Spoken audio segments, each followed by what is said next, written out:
From PolyCast, the official podcast of a Bolton civilization site at bolton.net. Cut. Snippets of what did not make it into the final episode for episode 16. Was it yours to take? Yes. No. Shouldn't have disappeared. Shouldn't have disappeared. Shouldn't have disappeared 2 months. Well, you weren't smart enough to take advantage of that. Dang.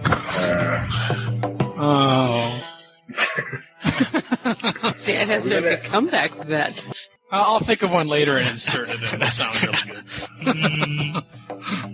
Wow, Dan's witty. I never knew. No. The power of editing. All right, I'll incorporate that. All right. I mean, especially if you park just off of a city that's going to, and forgive me, Wouter, I forget the term. You know, when you monopoly, excuse me, when you have a city that's a monopoly and the trade route's going into it, you can rack them on up, and of course then they got to come outside the city to get you. That's a very specific strategy for Call to Power 1. Didn't work in Call to Power 2, and I don't think Civ 4 will have monopolies as well. So. Right. Okay. The only thing that I dislike about Corporation so far is I guess the Eurogamer preview had a picture of what the Corporation guy would look like, and it looks like a very cheesy, I guess what some of us made fun of in Call to Power, kind of the cheesy guy in the suit with a big briefcase with money open. And it looked almost like the televangelist type of thing and called the... With the television on his head? Yeah, and then almost like that, that cheesy, and it was like, I hope they change that. I mean, that just looks bad. That was so poignant, though. Well, you see, Imran, these guys have very good lawyers, and when they found out the Call to Power series was done, they made it their way. That's what it was. Hey, I mean, maybe just having a guy in a suit with, like, a briefcase under his arm, rather than this guy who's kind of has his arms out with the briefcase and you see the money, it just looks very ridiculous and over the top. Unless it looked like you, in which case that... I agree with that, but we have seen some units that are mid-animation, so maybe, hopefully, this will be something that's mid-animation and not what it usually looks like, because I agree that that's really cheesy. It is. And Wouter, I thank you so much over the years for your patience with me. An old grandpa troll trying to learn how to write code. How is the multiplayer community with Civilization? Do you drop, like we're dropping calls here, do you drop players a lot, or is it pretty stable with a minimal amount of players? I can't answer that one. I don't do MP, so don't ask me. I guess I get to answer that. It depends on where you go. Right. I mean, the little bit of MP I play is with a group of people here from Bolton, and it's pretty stable, and do a turn timer in case anybody has to go away for a little bit. It's their responsibility to set their civ up for a few turns. Amen. It really depends on the people you play on. You go on GameSpy, people get X number of turns and think they're not going to win, or they're not going to instantly win, and they're like, oh, I'm gone. And that's right. Yeah. So if you're going to play, stick to friends you know. Find the people from your PVM so you can coordinate a time, that kind of thing. The game itself is stable. Just occasional router problems. And I'm also a little against the tanks not having much defensive power. You can't get much more defense for somebody than having a 52-ton or 60-ton, 70-ton tank. But, of course, back then they were probably in the 35 to 40-ton. Hey, Dan, I'm going over some notes here, and one thing that you hit upon was the obsolete resources issue. Yes. Later on in the game, if you had coal, could you take 3 to 4 times the coal to make 1 unit of diamond or whatever it would be, by having some way to? I thought, well, that might be a little too cheesy, or maybe not. I would think there would be some considerations of balance. Science, as well as math, is not my strong suit. Surprise! But if we're talking about having coal, I suppose if it was left in the ground, if you did not exploit a particular coal resource and that was left to its own devices, perhaps that could be an avenue to open it up to say over time. I hadn't actually thought of that before. As long as there's some balancing in there. Man, I used to love that council. And that was one of my favorite parts of Civ 2, because I always kind of pictured myself like that military commander when he'd get so frustrated and go and whoop someone's... You get drunk.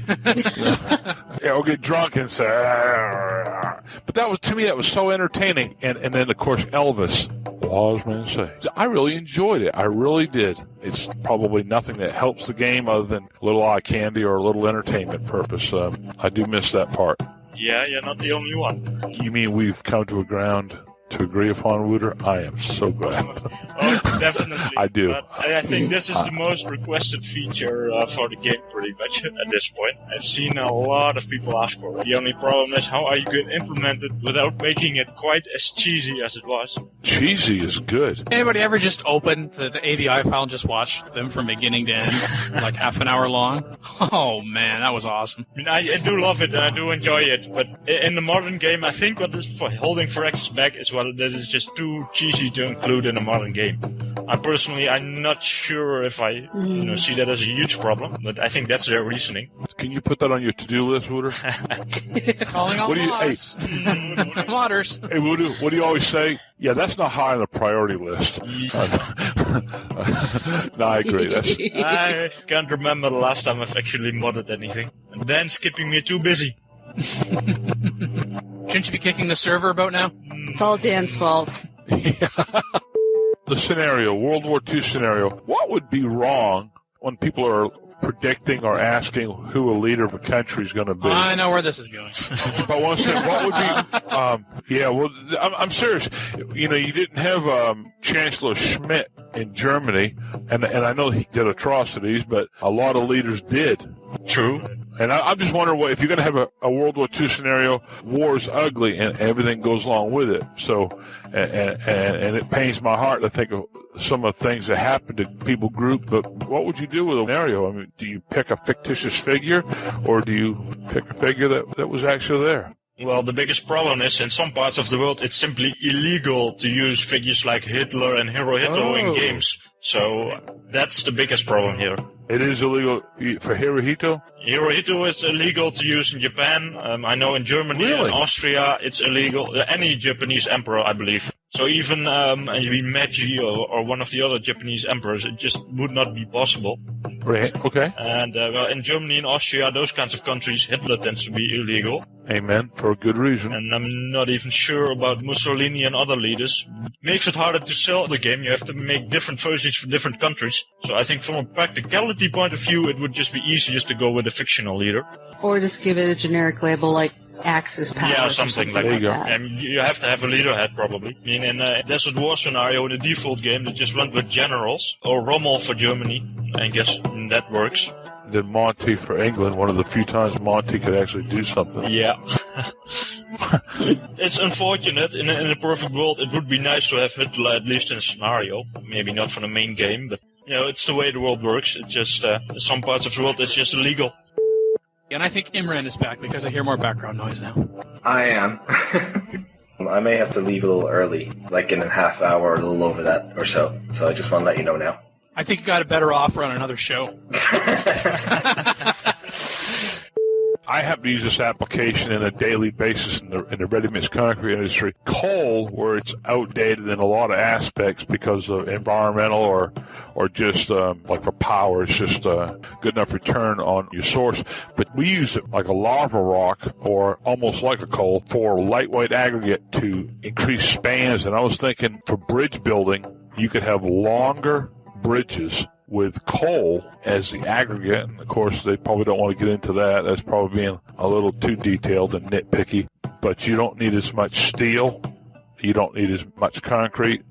Using lightweight concrete, you don't need as much because you can widen the span of the actual bridge deck itself. And also in modern buildings where they go up, they use lightweight aggregate to decrease necessity of a bigger pile cap and the structural steel. So there are uses, and of course, like I said, that may be just too much detail to work into. But it would be a shame to just let those natural resources die. Calling on modders out there. Yeah. I was about to say, yeah. That would be Just wait, someone will mod it. Yeah. We have precedent before. We have mentioned, hey, wouldn't it be nice if blah, and then someone actually did it in response to the show, which was a little freaky, but... You guys are awesome. Dan, there's one other question. I've been accused of not being right for me to do this, and I mentioned this earlier. what do you think's more correct? If a player, me and Dan are in a game, and he is so much stronger than I am, I mean, there's no doubt that there's no way I can defense against him, nor can I even build any sort of offensive attack to slow him down. So he is going to run over me. Well, I'm liking this already. Yeah, keep going. You're going to run over me. There's no way I can stop you. So what I do is I say, well, Dan, my people took a vote, and we're disbanding the city. Well, you can't do that, okay? Now, I have a different theory on that. I think, well, I'm not going to give you these cities and let you take them to beat somebody else with. You're not going to get them. Some people say, well, that's being childish. I said, no, it's not being any more childish than, Mackie, what'd you call that thing a while ago? Ganking? Ganking? Yeah. What's any more different than you coming in, Mackie, and just, attacking the heck out of me? Steamrolling me. There's no way I can defend you, okay? I'm a new player, or I'm an inadequate player. I'm not as skilled as you. You're more technically proficient than me. Why is it a crime in the gaming world for me to say, sorry, you're not going to get these cities. I'm going to disband them? I'm just wondering, I know it aggravates the heck out of people when I do that. They say, you can't do that. Oh, it may be that I shouldn't do it, but I can certainly do it. I just proved it. Yeah, it's more of the shouldn't do it thing. I think a lot of people think of it as being unsporting, I guess. Right, yeah, right. That's like shooting a petting deer, right? You don't shoot a petting deer. You pet it. You feed it and let your babies or your grandchildren pet it. You don't go up there with a gun and say, bang, I just shot me a deer. Okay, what is different than me saying, well, you're not going to get these? In some multiplayer, especially some of the diplomacy games, you get the option to say, well, I want to stay in the game and keep playing, but, what if I just help out on the research or something? And Vassal States now gives you sort of more of that option, but the regular game, I'm not sure, though. Yeah, I'm just curious why.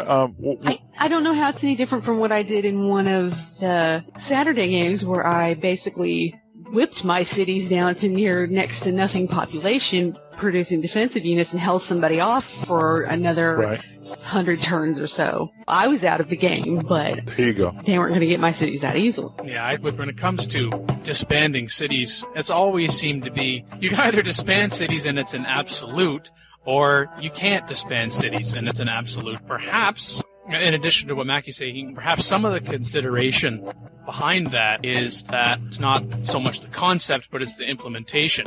I always thought it was too easy to disband cities. For example, if you I don't want the city anymore, it's disbanded. Perhaps there should be some kind of mechanism where if you try to disband a city, depending upon, for example, how many units you've got in the city, how strong those units are, whether or not they're fully healed or what have you, that there might be some resistance to disbanding the city, something more strategic. Because just to be able to say a city can't be disbanded, you can't move people out to another location, I don't think that's realistic. But at the same time, just to be able to click and say gone also seems overly simplistic. So maybe there's a middle ground in there we could work towards. Call the Power had it where you couldn't disband above a size 3. So in my theory, where you're kind of later in the game and they're rolling over you, you got a size 18 city, and all of a sudden here's a space plane just dropped a bunch of Marines to a city beside you and wiped them out. Now you're next because you can't defend upon them. You can't do that. Well, what if you had a size city 3 or larger and you decided you want to disband it? Could you just starve it? Well, you could, but I wouldn't do it overnight. The size 18 city is not going to drop to 3 in a couple of turns, which is about how far away the Marines are. Well. Yeah, especially later in the game, you got railroads where they're going to be right there anyways. And if you were able to disband it, maybe in just a turn or two, that might be, especially a city that size, maybe that's part of the consideration. Maybe that's be too much instant gratification. Maybe it's just the way it's just been implemented so far, in addition to people thinking it's kind of a weaselly thing to do. Wouter, excuse me, Imran. I was looking over here at security under regular buildings because where there's an offensive attack, there has to be some sort of defense for the civilization. So offensive attack being espionage, there's a regular building that's available, and I can't see where it's available to just one civ. I think it's available to everybody called Security Bureau. Makes it harder for enemy spies to perform missions. But then again, the intelligence agency boosts espionage point production. So I wonder, with the espionage feature, and I know that you have an NDA. Exactly. If it's not in the articles, I can't tell you anything. So. Now that I've seen all of them in action, I think that the Great Spy Unit should look... I'm thinking... I know a lot of people like Connery, but I'm thinking it should look like Brosnan. I think Brosnan looks the most suave of all of them. Suave? I'm sure there's some modder out there that will help make your dream come true there, Imran. No, I'm saying in terms of the great spy unit that they have for the game. I think it should look like Austin Powers. Oh, that would be fun. Ew. Behave. Coming soon to a mod near you. Yeah. You know what I think ninjas need? I think they need some good marketing. I think the ninjas need a theme song. They already have a theme song. Never heard of... Uh-huh. How Oh, For real. Oh. No. Wow, so you can actually talk to ninjas at live or just chat? Yes, about I've heard it? of that. It's a video podcast. You should... Dan runs it. It's a video, like a vidcast, yeah. Yeah. No, honestly, Really? Hey, Dan, and actually, yeah. modern-day ninjas could be corporate raiders. There you go. I'm serious now. We were talking earlier about the televangelist, how numb that unit looked like. It was ridiculous, but I know it was chosen for a particular reason because a lot of televangelists are ridiculous. They're not there to serve the Lord. They're there to serve self. So I'm just saying, without getting to that can of worms, but what I'm saying is a corporate raider could look like anything. No, they could look like the. You ever see the beginning of? Yeah. They could look like that. Wasn't a fan of, but Uh-oh. I don't even know you, Abe. young walk this way. No, like this. But that was pretty good. walk this way. Everybody. Oh, Dan. Thank you. Where'd I go? That is one thing I do miss is the paratrooper, be able to drop in behind enemy lines. And I'm glad that, in a lot of games they don't make them overpowerful because the paratrooper isn't. They're a light, mobile assault force for urban environment. They're not an armored division where they're going to bring everything from artillery to tanks to helicopters in. That's not what paratroopers are. I'm going to have to say I'm in favor for them as long as they're not overpowering. They teach you that in the infantry school. No, I'm not talking about MacGyver now. I mean, gosh, they'd be like a superhuman unit. But, I think you ought to be able to have an anti-tank unit, and he doesn't have to carry a shoulder-mounted unit. There's a lot of anti-tank. I mean, you put a claymore mine down in the path of a tank, a tread, and you ignite it, you're going to tear that tread off. And guess what, folks? Tank Check that tank out. It don't move if you don't have no tread on it. Well, it'll move around a circle if you have one tread. It's not going anywhere, really. That's right, exactly. So I don't think it should be in a modern armor powerful, but I think it ought to have some impact on your units. Hey guys, I'm gonna have to head out. So Okay. You've not been dismissed. Are you sure your guest doesn't want to listen to how a PolyCast episode is recorded? I mean, did you even make that offer? that's okay. We need to see your time card on it. All right, but anyway, it has been fun. Okay. Sorry you have to go early, Imran, but thank you for joining us. Oh, no problem. I'll see you in a couple weeks. Any final words of wisdom? Or words, anyway? I have no wisdom. That's what I'm kind of getting at. Wow. Okay. Pathetic. Take it easy, guys. See you. All right. All right. And ladies. Bye. Bye. He's not gone. He's not gone yet. He's not gone. Yeah. Imran hasn't hung up yet. What's going on? Whoa. Oh, Hey, that sounded like he had the cell phone back on vibrate or something. It was on ringtone before, but I wonder if he just left but didn't hang up the call. Oh, well. Very possible. Oh, shh.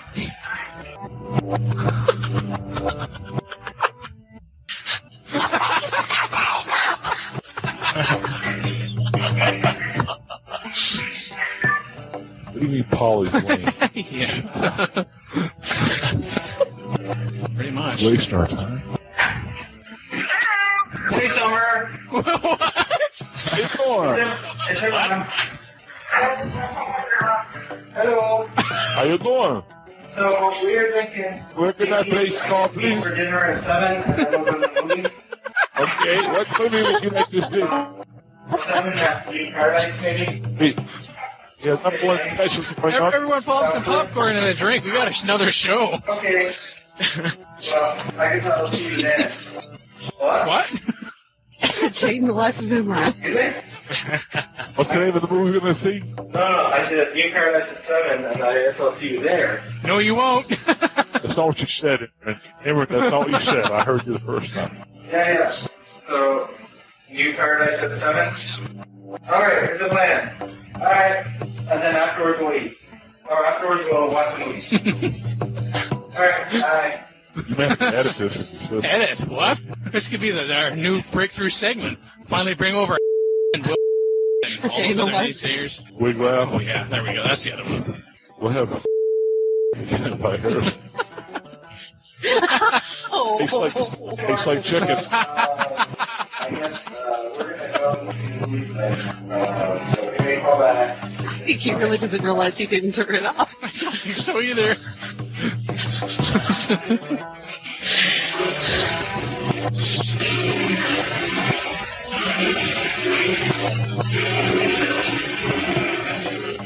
The toilet? I was just going to say, that's the toilet, man. Stephanie, bring me the plunger. Okay. Do you have America's funniest home audio shows or something? Because we can need a budget. I have the feeling this is going to be a very long cut. It'll make great material for cut. Oh my word. New statistics reveal that Cut more popular than PolyCast itself. PolyCast canceled, only Cut remains.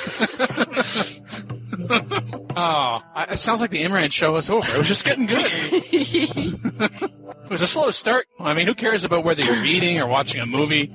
I think he's gone now. Yeah, I was going to say, it's very quiet. I think Imran has left the building. I think I'll hang up on Imran now so we get rid of that background noise. All right. You think it's safe to hang up on Imran now? So we can Yeah. Okay, here we go. I think I should do a ceremonial countdown. Oh, he dropped!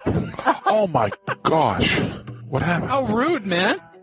It's mine now. I used to love to camp in shooter games. Why? Because some people like to run around, but camping to me was a little fun. Find some place and start picking people off when they come out of a certain area. Right, and I don't think that's like a negative thing. All you can do is get a little bit more powerful unit and say, you know what? You've been called home. Goodbye. You would think an elephant would be kind of like the old Leviathan in Call to Power. You wouldn't be able to move very fast, and it would take you a long time to move across. You know, elephants need to be fed, and they got them short, stubby legs and that big body. That can't be good to try to move them fast in war. What's y'all's take on that? I never used elephants when I played. Were they that powerful? I know they're powerful, but were they that good of a unit? They're pretty good. What, you mean Civ 4? Yeah. They're a nice cavalry-type unit counter early on. Right. Especially if you get the Mongols next to you and they come up with a stack of horse archers, the elephants can pretty much tear them up. Right. Yeah. Or if you don't have access to horses. Yeah. And they're pretty strong units in the field. You don't want to attack a city with them probably, but that 8 strength value is pretty damn good if you can get it. Right. Because getting it is the problem, because elephants are pretty rare. You need ivory? Mm-hmm. Yeah. I do like the idea of having scenarios of war events, Napoleonic Wars. Me and Patty Moto, we are in a massive, it's a scenario for Civ 3, which me and Patty play a lot of these scenarios back and forth, and they're a lot of fun, with the exception of you can't tell what a battle was, and you can't have stacked combat, but that's something I'd like to see more of in the future in Beyond the Sword, is where you had more scenario availability, like Charlemagne, Renaissance, and perhaps even a war between the French, Indian, English on American soil during the War of Revolution.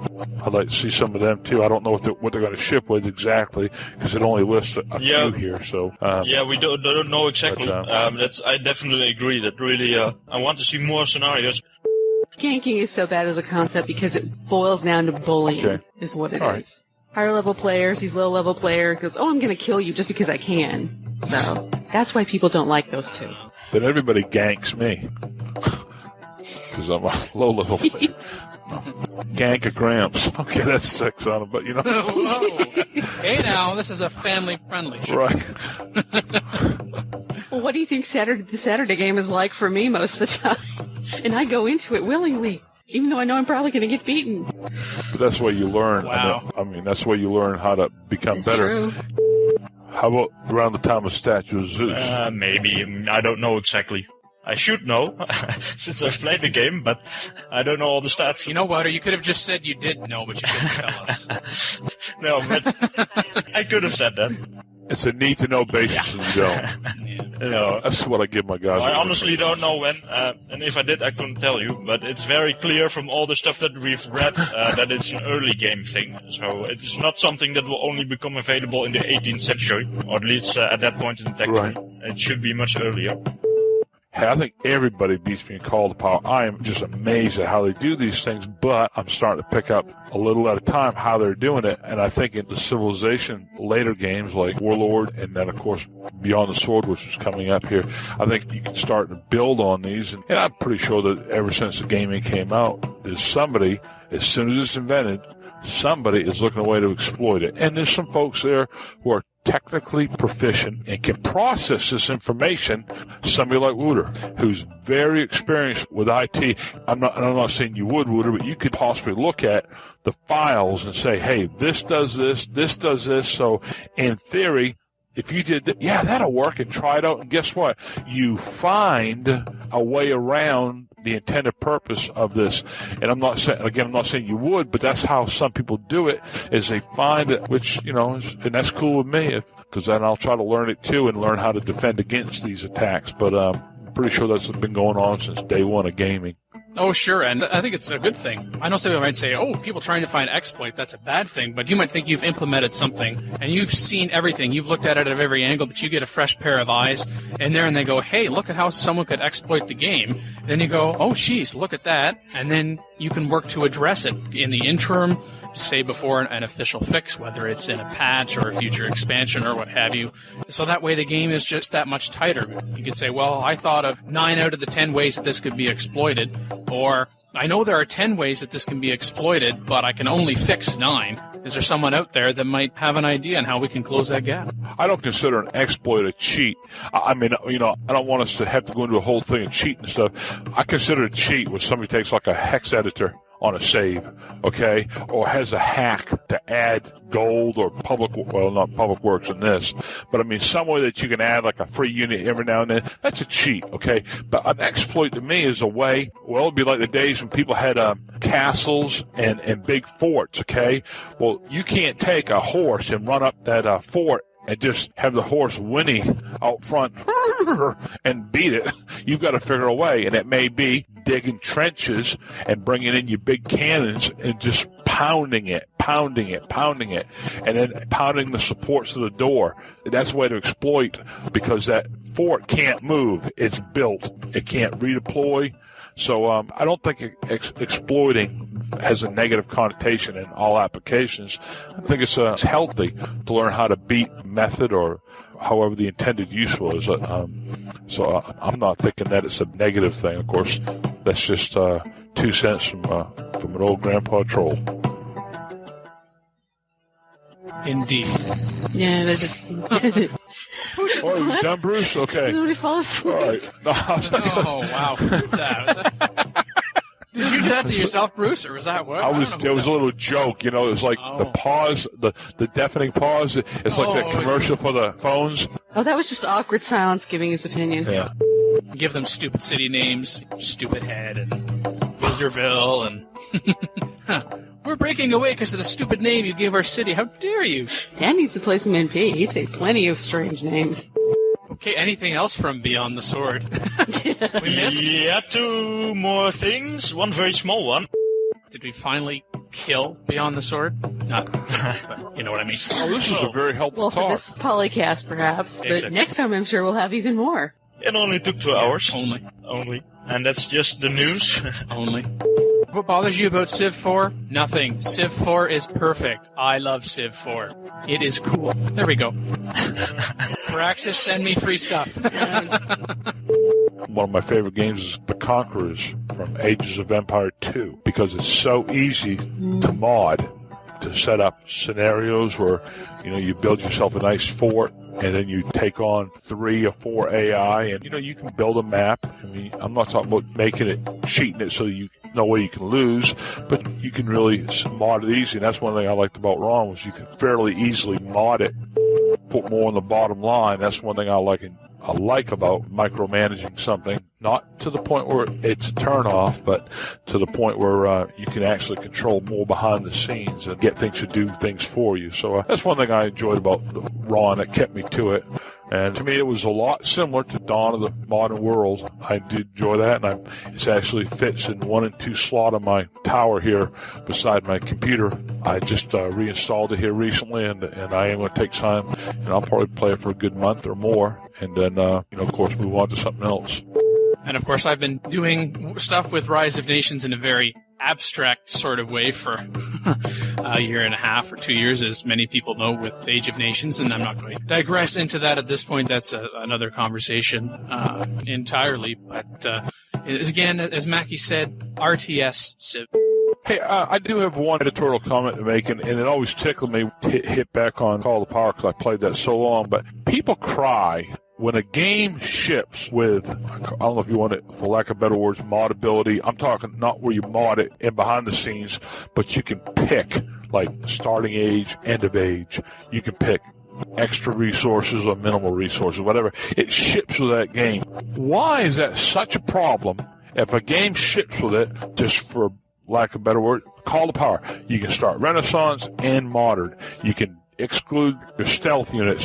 Why do you think people are so down on that when that's the way the game ships? I've had this argument for years with people. That's the way it shipped. It was an option. They said, that's not the way it was meant to be. Then why did they ship with it? That's the first time I heard this, actually. As far as I know, everyone is really happy about this, and people have been clamoring for more in this, and that's the reason why there's so many options in Civ 4, because a lot of people do want more options and more abilities and more ways to play the game. Well, yeah, but then there's that group of people that have to have everything turned off just so it's pure skill. Yes. I have to confess, I'm a nasty little nuke meister sometimes. I play with pollution off in my Call to Power games. Why? Because if it's on, they know you're building nukes. Mm-hmm. But they say, no, I'm not playing with you anymore with the pollution on because that's wrong. Well, boo-hoo. That's an option the game gave you, just like bloodlust on or bloodlust off. That's why I was just curious for you great gamers out here that have played a lot over the years and been exposed to it for probably longer than I have, why. I guess it's just because of tastes. Yeah, if you're talking about preferences at which people want to play, right? Yeah, everyone has their own preferences, and I guess that is the biggest downside of having so many options. Right. Because, everyone has their own set of favorites, and they don't want to play anything else. Yeah, that can be a problem in multiplayer. But I think certainly for single player, everyone is happy with all these options that Ron and also Civ 4 offer. I think everyone thinks that's a good thing. Well, my wife calls me an aggravating sometimes. I can't believe she'd call me that. 22 years, why? Why me, honey? I'm a nice, lovable type guy. You can be an but she, that's why she liked Would you like me to cut that? So you can keep that in there. Hey, that's why I like the term troll, because that's what I used to do. And Alpton Horse gave me that, and I just thought it was funny. Nothing malicious.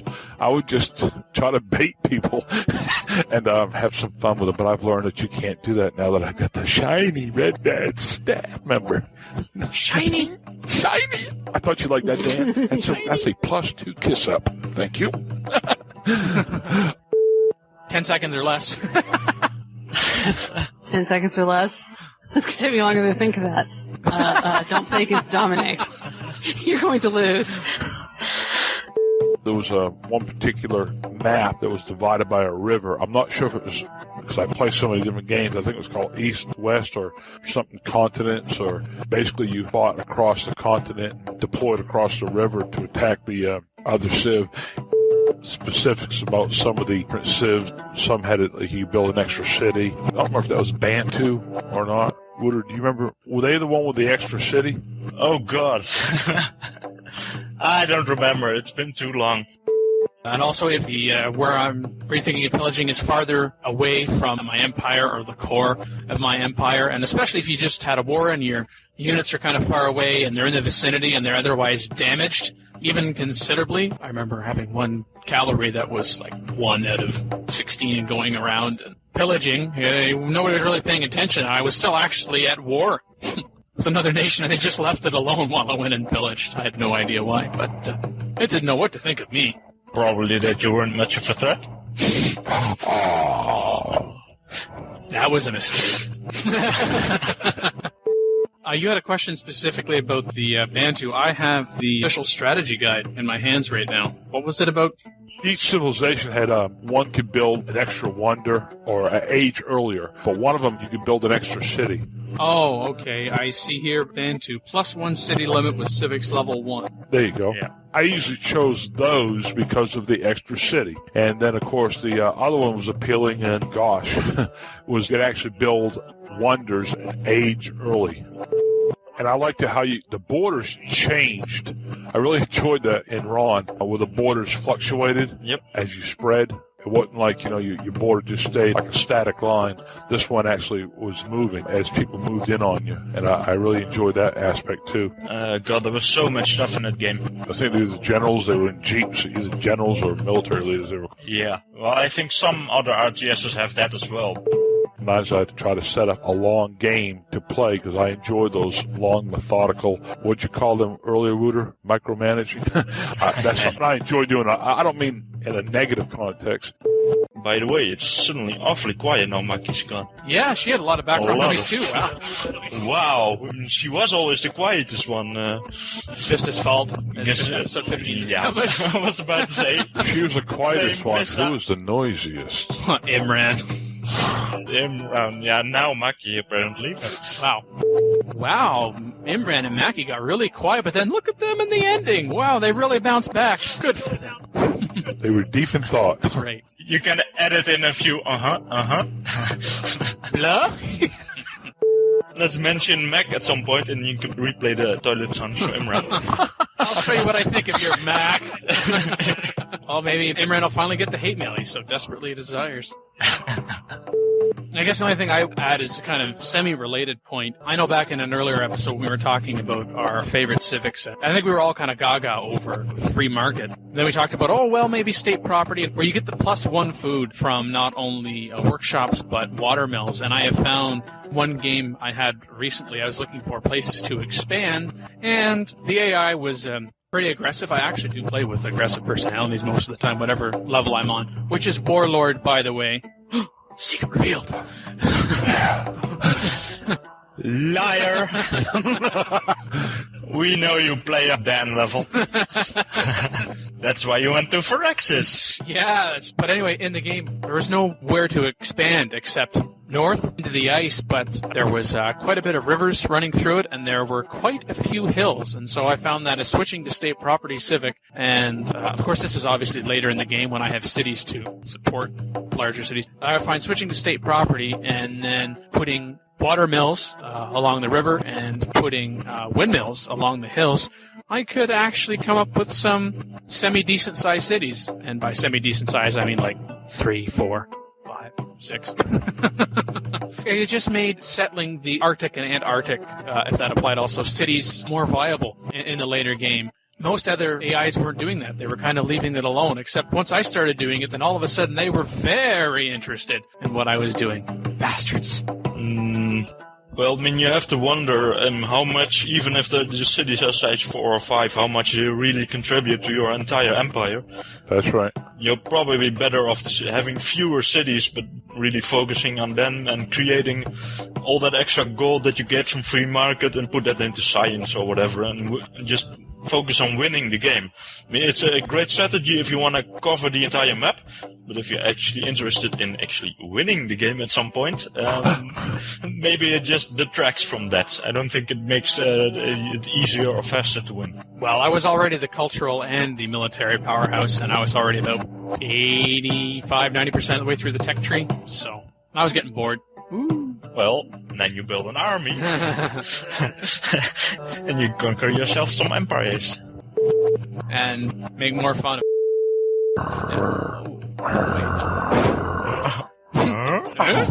What? Bad dog, no biscuit.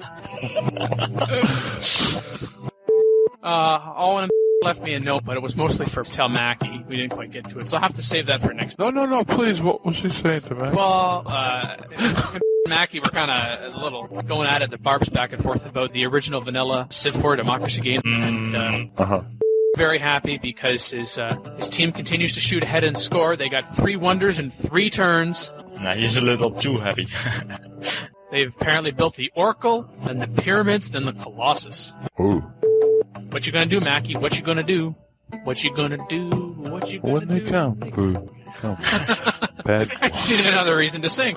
Yeah, it's also a civilization show. What? It is? Huh? What? Just a second. I thought we were talking about President. Talking about Mac users. So, I don't know. We're kind of diluting the focus a little, so. Yeah. What's a little more? I guess in this case was the case with Grand Patrol here. Now Mackie's gone. Now Mackie's gone. What timing? So that doesn't help. Oh, hey guys. Yeah, you gotta go? That's my conference call. Okay. Okay. All right, I'll catch y'all later. All right. See you. Bye. Bye.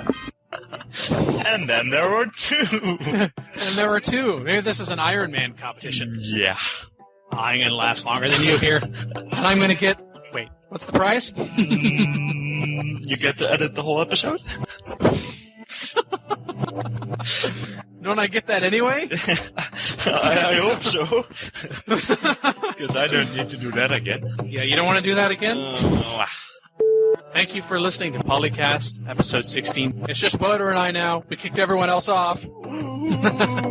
We rule! Thank you for listening to episode 16 of PolyCast. I'm Daniel Quick. I'm back. Yay! Imran was back. Say goodbye, Imran. Insert bye here.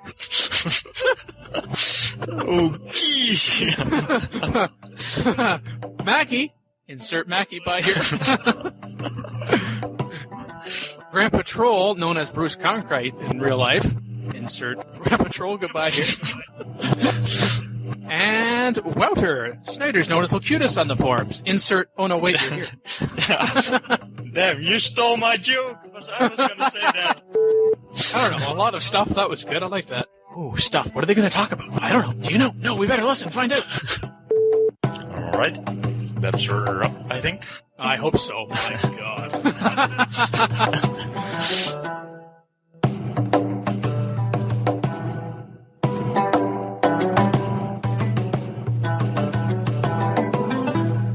Copyright 2007, a Bolton Civilization site at apolton.net.